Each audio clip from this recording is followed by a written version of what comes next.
Good morning, the honorable judges, committees, fellow participants, and beloved audiences. First of all, our team would like to say thank you for this opportunity that has given to us so that we can stand here and do the presentation about our case. But before we start our presentation, we would like to introduce ourselves. Our team consists of 3 people. My name is Jeffrey, Kezia, and Billy, and 3 of us are the representatives from President University, Indonesia.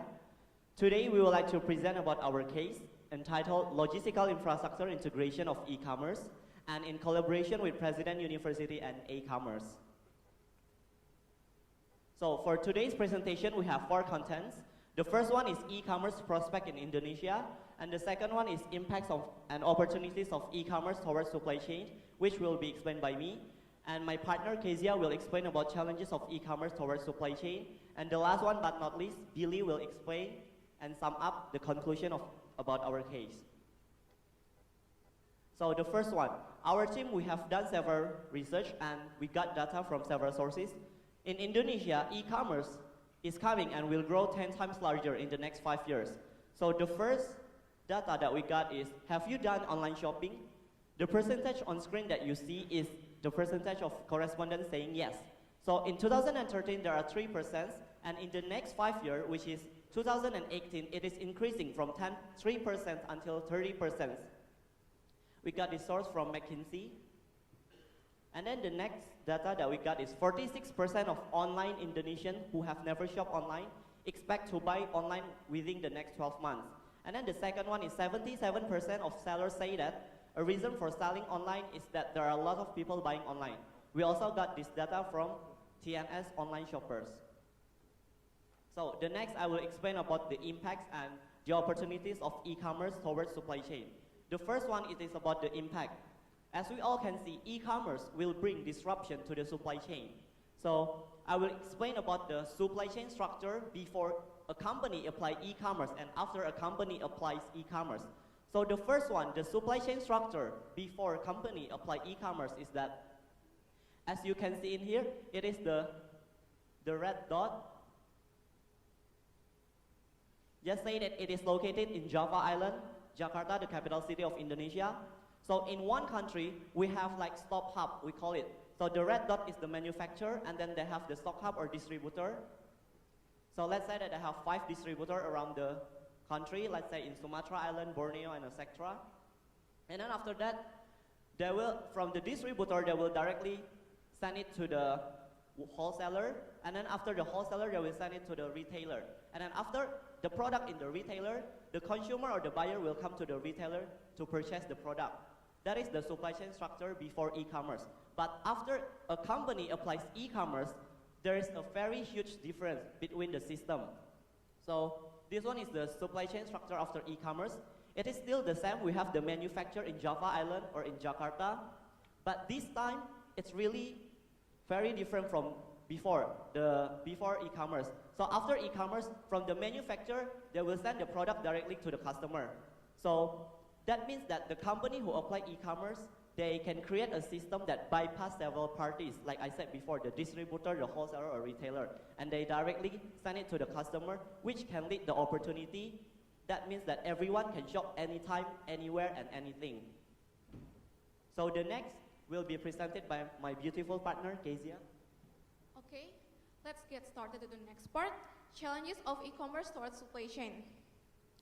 Here we bring up 3 facts that we believe these facts are representing the challenge of e-commerce towards supply chain, especially in Indonesia. The first challenge is deception issues. 600 fake e-commerce websites were found. So if you do online transaction in those websites, once you complete the payment process, the seller will play hide and seek with you, and your purchased product will never be delivered to you. Another issue that also happens is debit and credit card frauds. So in Indonesia, when you use your credit card for do the online payment, somehow later on you will get some bills that require you to pay some amount of money, while in fact you never purchase a product with that amount of money. Because of these deception issues, credit card penetration in Indonesia for online shopping was only 6% in 2013. Deceptions issue also linked to the second challenge, which is the negative perceptions toward the product and services of e-commerce. We have the data from TNS. So there's a question for Indonesian that don't shop online. The reason why they don't shop online, 42% of them stated that they are worried about their financial security. Another 43% are not confident in the quality of the product, because in Indonesia there's a stereotype that if you purchase a product online, the quality will be not as good as your expectations. That's why also 38% of them are like to touch and try the goods before they buy them, because it makes them feel more secure about the goods quality.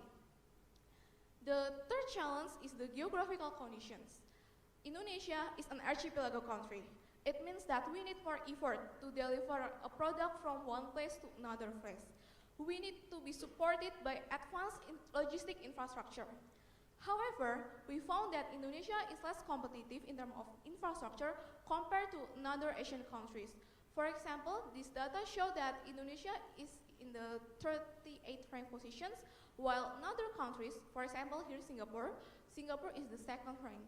It means that we a little bit left behind with these Asian countries. For facing these facts, our group believe that we need to think of solutions for help the company to overcome these challenges. We come up with these three solutions, and we believe to implement these three solutions, last mile delivery will be very critical. The first solution is cash on delivery. As many of Indonesians are afraid of their financial security, we think that cash on delivery can be one of the best solutions, because you will only pay when you got the product. APSCMC is one of the companies that become a pioneer to implement cash on delivery in Indonesia. Now it has service in Greater Jakarta and other top 13 cities across Indonesia. The next solution is free return. If the consumer get wrong product or the quality of the product is not same as their expectation, they can do free return. So implementing free return not only help the consumer to get what they want, to get what they need, but free return also help the company to maximize the customer service and satisfaction. The third solution is real-time status.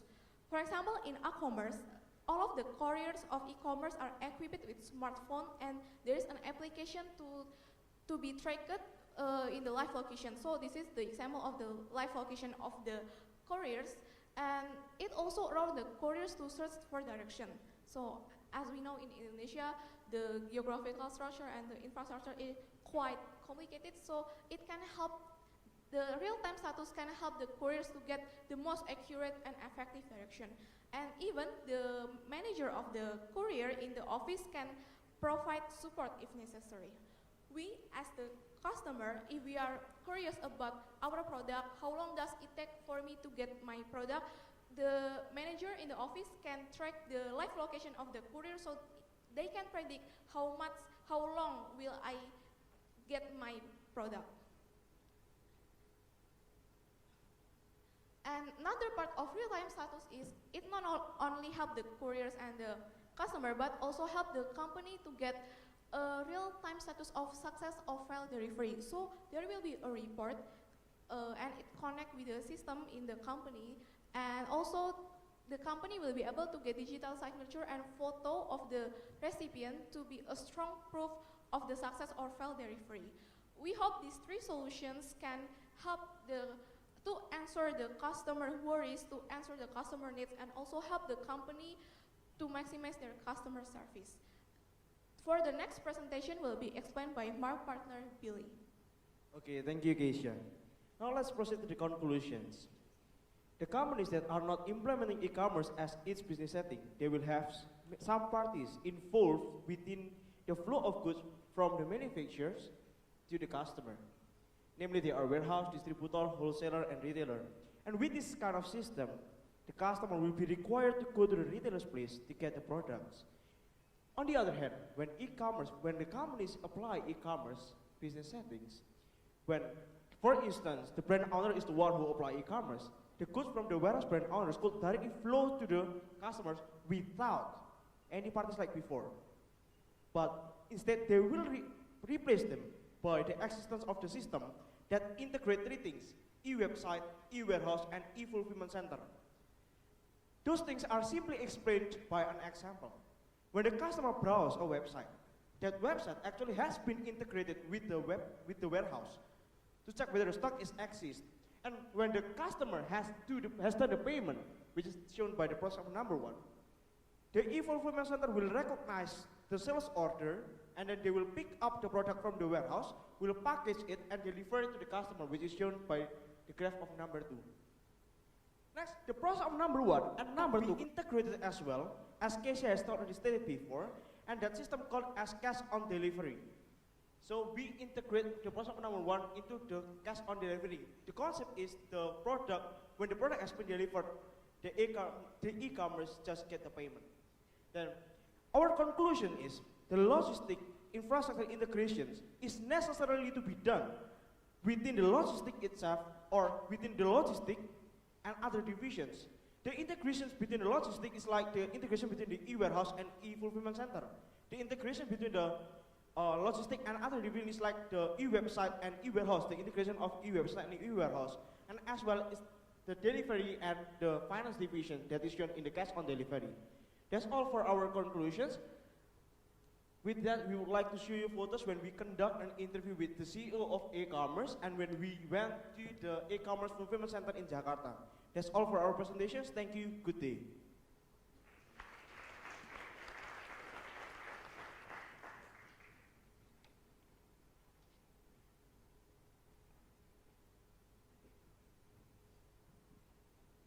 Thanks very much, guys.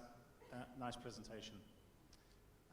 Two of you spoke about an e-commerce supply chain cuts out the wholesalers and the distributors, right? And I get that. What I'd be interested in hearing from you is what do you think the implications are? What does that mean to the e-commerce provider and to the customers? For me, that means the bypass. That means the bypass. So they cut so many processes, and that means that everyone could access that from anywhere. So they make it very fast. So I'll explain it a little bit from the case of Indonesians. Just like if you know the map of Indonesia, there are 5 main islands, right? There is Sumatra, Kalimantan, there is Java, Sulawesi, and Papua. But the thing is, when the product is launched in the Java Island, let's say in the Jakarta, probably without e-commerce, the product will be delivered to the Papua probably 3 months later. Because so many processes need to be done. This is the map of Indonesia. This is the Jakarta, usually that's the main place of us. And here's Papua. Probably three months later, they just got the products. But by e-commerce, by the time the product is launched, from Papua could also access that. Is there any additional from my friends? Thank you. So what you're saying is that the consumers in Indonesia will get their products faster? Actually, yeah, faster because of we cut several parties in the company that doesn't implement the e-commerce unit from the manufacturer and then go to distributor, to wholesaler, to retailer, and then customer, right? But when we implement the e-commerce from the brand owner itself, or the manufacturer, it can directly send to the customer. So, for example, today a new mobile phone is launched in Jakarta, and I live in Papua. Today, in the same date, in the same time, I can buy it through the internet, anytime, anywhere, anything. Thank you. Yeah.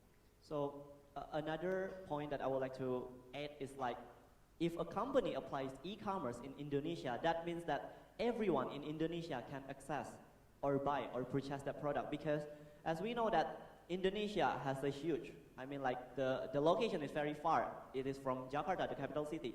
But if a new product that Kezia said before, it is a new launching, and then like everyone in Papua, they want to buy it, but actually they cannot buy it if they don't have like, you know, a very fast one. They cannot access it. But so when the company applies e-commerce, so they can get it, like they can also follow the trend. I mean like if it is a new launching, and then they can get it fast. So they don't need to wait until like 3 months or 6 months later. Thank you. Okay. My question is also related to Mark's earlier on about the integration, right? So what you're proposing is with the integration, you're taking out some of the middlemen, the wholesalers, the retailers and all that, right? And you are supplying out the hub in Jakarta. Have you ever studied, what is the cost benefit of doing it? I mean, what does it look like in Indonesia? Taking out some of this middlemen, is that a substantial cost improvement to the business? The cost. So if a company implement the e-commerce, actually it helps the company to reduce costs. Because if you do not implement the e-commerce you need to get from several parties and you need cost, right? But if you implement e-commerce, you can save more cost. Maybe if there is human error and you deliver a wrong product, you need more cost to do the free return. I think that's one of the point about more cost. So there is two sides.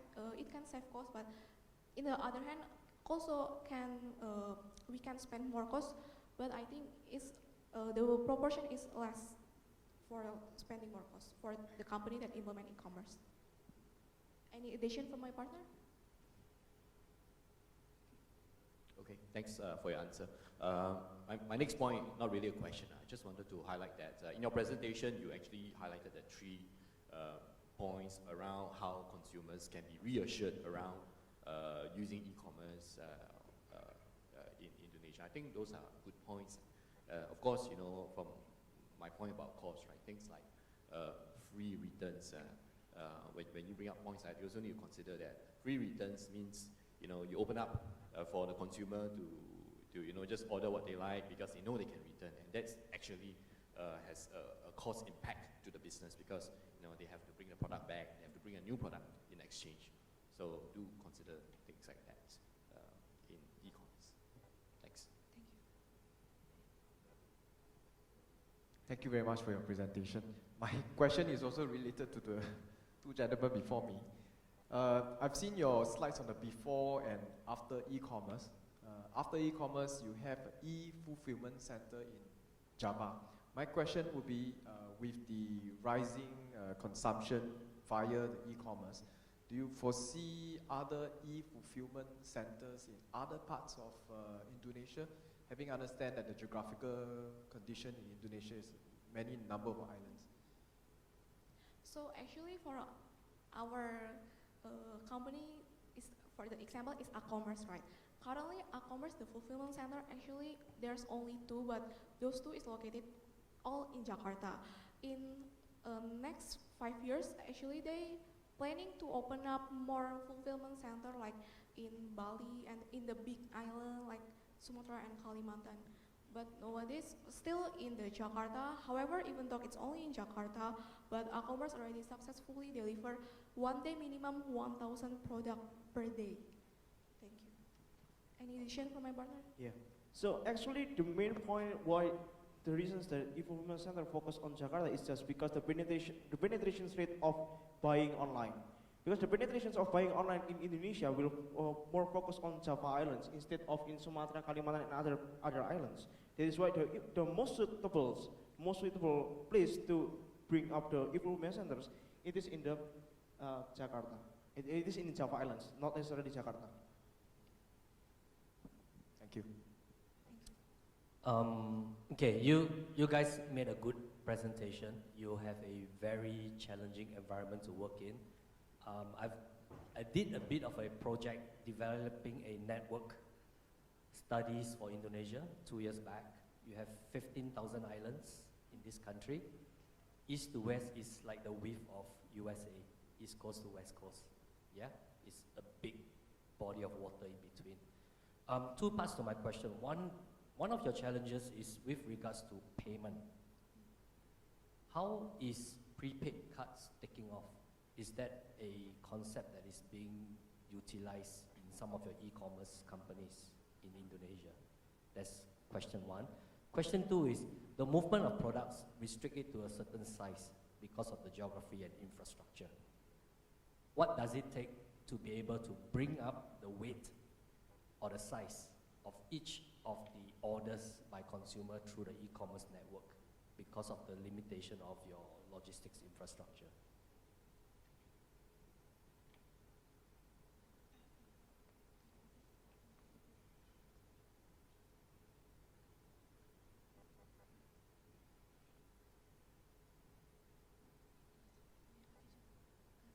Pardon, can you please repeat your first question?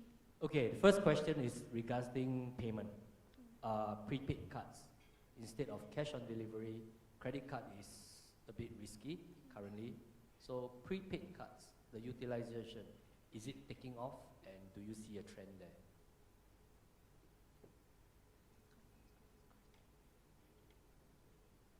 Okay, so yeah, actually, now the penetration for the credit card from last year quite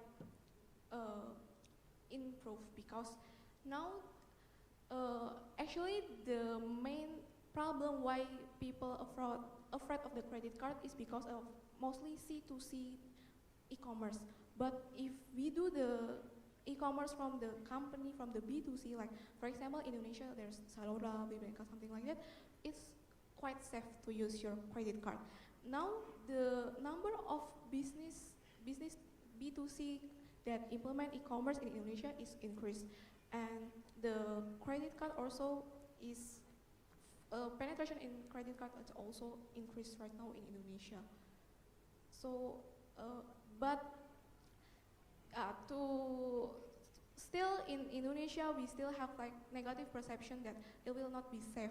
That's why one of the solution is do the cash on delivery itself for the payment.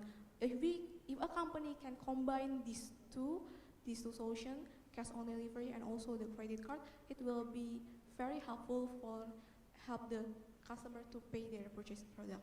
Thank you. So for the second question, for maximize the potentials of to facing the logistical problems in Indonesia, sometimes like the e-commerce done, they did like they cooperate with others to maximize to utilize the logistics problem. Why? Because like e-commerce have two kinds of transportations, the two main transportations. They have riders.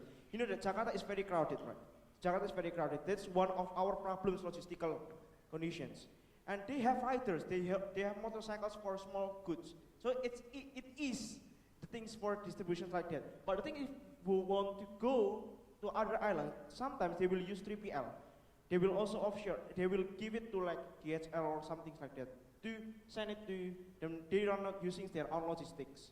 So they will take the one who will take care of the logistics is the expert of the logistics itself. Okay, Adam, that's all the question I have. Thanks. Okay, thank you.